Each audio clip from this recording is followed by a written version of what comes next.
ఒక భక్తి అనేది 5 గంటలు కాదు, 50 గంటలైనా మనల్ని కూర్చోబెట్టగలిగే శక్తి ఒక భక్తికి మాత్రమే ఉంది.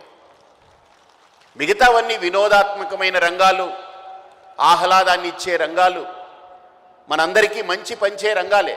కానీ మనలో శక్తిని కలిగించి రగిలించి ఎన్ని గంటలైనా అలా నిలబెట్టుకోగలిగేటువంటి ఆ మంత్రం ఒక భక్తిలో ఉంది. అందుకనే మీరందరూ కూర్చుని ఈరోజు మంచిగా ఈ కార్యక్రమాలన్నీ ఆస్వాదించారు. మీ ఆస్వాదన రండి, కార్యక్రమాన్ని మీరు దర్శించి ఇంతమంది దేవత అనుగ్రహాన్ని పొంది బ్రాహ్మణుల యొక్క వేద మంత్ర ఉచ్చారణతో పునీతులమై దీపారాధన చేసి మీరింటికి ఏం పట్టుకెళ్తారు అని అంటే, ఈ భక్తి టీవీ వేదికగా ఒక్కటి మట్టుకు పట్టుకెళ్ళండి. అంటే టేక్ హోమ్ అని ఉంటుంది కదా, ఏదో ఒకటి పట్టుకెళ్ళాలి ఇంటికి.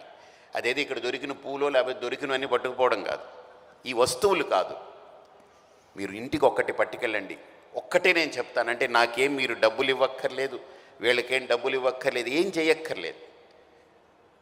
ఒక్కటి మర్చిపోకండి, ప్రతిరోజు ఉదయం లేవగానే 3 నిమిషాలు, ఎక్కువ వద్దు, 3 నిమిషాలు చిదానందరూప శివోహం శివోహం, చిదానందరూప శివోహం శివోహం, చిదానందరూప శివోహం శివోహం 3 సార్లు చెప్పుకోండి చాలు.